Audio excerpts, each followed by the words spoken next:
YS Jaganmohan రెడ్డిపై కాంగ్రెస్ నేతలు అవాకులు చవాకులు పేలడం మానుకోవాలని కృష్ణా జిల్లా నూజివీడు ప్రజలు అంటున్నారు. ఎవరేంటో ప్రజలకు తెలుసు అంటున్న కృష్ణా జిల్లా వాసులతో మా కరెస్పాండెంట్ సతీష్ మరిన్ని వివరాలు అందిస్తారు. ముఖ్యమంత్రిగా ఉన్నప్పుడు ఆయన కేబినెట్ లో భాగస్వాములయ్యి ప్రతి జీవోలో కూడా సంతకాలు పెట్టిన మంత్రులందరూ కూడా ఇవాళ రాజకీయ కారణాల కోసం, రాజకీయ పదవుల కోసం ఎప్ప తిరిగేసినట్టు మాట్లాడుతున్నారు. అయితే దీని పట్ల వైఎస్ షర్మిల చేపడుతున్న ప్రజా ప్రస్థానంలో ప్రజలు ఏ విధంగా స్పందిస్తున్నారో, అసలు నిజంగా రానం చేస్తున్న మాటల పట్ల జనం ఎలాంటి అభిప్రాయంతో ఉన్నారో, వేల లక్షల కొద్ది ఆదరవుతున్న జనం ఈ మంత్రుల మాటలు నమ్ముతున్నారో లేదా ఇప్పుడే మనం ఇక్కడున్న స్థానికంగా ఉన్న ప్రజలను అడిగి తెలుసుకుందాం. సార్ మీరు చెప్పండి, రామమోహన్ రెడ్డి గారు రాజశేఖర రెడ్డి తన కొడుకు రాజశేఖర రెడ్డి పెట్టుకుని జగన్మోహన్ రెడ్డి అవినీతి చేశాడు, మేము ఆంటీ ఇప్పుడు ఇబ్బందులు పడుతున్నామని వ్యాఖ్యలు చేస్తున్నారు. దీనికి మీరేమంటారు? ఆయన ఎందుకు ఇలా మాట్లాడుతున్నారు అనుకుంటారు? రామమోహన్ రెడ్డి గారు వైఎస్ రాజశేఖర రెడ్డి గారు బతికిని ఉండగా ఆయన వెనకాల తిరిగి అన్నొకసారి తమ్ముడొకసారి మినిస్టర్లు అయ్యి వైఎస్ రాజశేఖర రెడ్డి గారు చచ్చిపోయినాక మా గుండు చీల్చుకుంటే వైఎస్ రాజశేఖర రెడ్డి కనపడతారని చెప్పిన మనుషులు ఇవాళ ఆయన ఒక దొంగగా సృష్టిస్తున్నారు. వాళ్ళకి పుట్టుగతులు ఉండవు, త్వరలో వాళ్ళు నాశనం అయిపోవడానికి దగ్గరగా ఉంది. ఎవరు వాళ్ళు సరైన వాళ్ళైతే మినిస్టర్లు సంతకాలు కళ్ళు మూసుకుని పెడతారా? వాళ్ళు చదువుకున్న వాళ్ళ మినిస్టర్ల లేకపోతే సన్యాసులు? ఇవాళ జనాలు ప్రజానాడి గుర్తించండి. ఈ తాత్కాలిక పదవులు నువ్వు ఇంకొక సంవత్సరం ఉంటావో ఉండవో నీకు తెలియదు.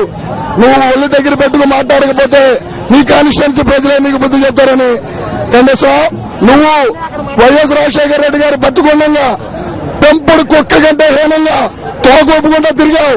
ఈ రోజు రాజశేఖర రెడ్డి గారు చచ్చిపోతే అవాకులు చవాకులు పేలుతున్నావు. నీ ఎంత సన్నాసి లేవని స్టేట్ అంత అనుకుంటున్నారు. నువ్వు అది గుర్తుపెట్టుకుని జాగ్రత్తగా మోసమని చెప్పు. ఒకటే చెప్తామండి, ఇవాళ ప్రజలకి మొత్తం తెలిసిపోయింది. మేము ఒకటే చెప్తాం, 294 మంది ఎమ్మెల్యేలు ఉన్నారు. ఏ రోజు జగన్ గారు సెక్రటరీకి వచ్చారని చెప్పాలండి. మీరు ఒకటే చెప్తాం, ఈ రోజు మీ అందరికీ ప్రజలు కొన్ని 100 కోట్లు ఉన్నాయి కదా, ప్రజలకు మొత్తం తెలిసిపోయింది. ఇంకో విషయం ఏంటంటే ప్రజలు అందరూ రెడీ అయిపోయారు. ఈ రోజు చెప్తాను, మీరు ఒక ఎమ్మెల్యే రాజీనామా చేసి మీరు కాంగ్రెస్ జెండా పెట్టుకోవాలండి, వైఎస్ కాంగ్రెస్ జెండా పెట్టుకుని మేము వెళ్తాం. ఎంత మంది ప్రజలు చూపిస్తారో ప్రజలు అందరూ కూడా డిసైడ్ అయిపోయినారు. ఈ రోజు ప్రజలు ఇలాంటి ఈ ప్రజలందరూ కూడా ఎప్పుడు వచ్చాయని చూస్తున్నారు. ఈ బుద్ధి చెప్పడం రెడీ కూడా ప్రజలు. రాజశేఖర రెడ్డి గారిలో ఉన్నప్పుడు ఎవరు మాట్లాడలేదండి. వీళ్ళంతా ఆయన ఏంటంటే తోక ముడుచుకొని కూర్చున్నారు వీళ్ళంతా. ఇవాళ ఆయన చనిపోయారు కదా, చనిపోయినాక వాడదాడినాక ఏదో అంటారు చూడలేదు తప్ప ఏదో చామిదిగా అలా ఉందండి ఈ ప్రభుత్వం. తొందరలోనే జగన్ గారు బయటకు వస్తారు. 294 సీట్లకి 250 సీట్లు పైగా గెలుస్తారని మేము డంకా కొట్టినట్టు చెప్తాం. వాళ్ళని వాళ్ళు కాపాడుకుంటానికి మాత్రమే వాళ్ళు మాట్లాడుతున్నారు. ఎప్పుడైనా సరే జనం అంతా జగన్ వైపే ఉన్నారు, రాజశేఖర రెడ్డి ఫ్యామిలీ వైపే ఉన్నారు. వాళ్ళు కేవలం ఏంటి వాళ్ళ పదవి వ్యామోహం అంతే, జనం అవసరం లేదు వాళ్ళకి. ఆ రోజు రాజశేఖర రెడ్డి నేను ఒక్కనే ఉన్నాడు, ఒక్కడే గెలిపించాడు. అక్కడ ఈ రోజు జగన్ వచ్చాడు, జగన్ నేను ఒక్కనే ఉన్నాడు, గెలిపిస్తాడు, గెలుస్తుంది 200 మంది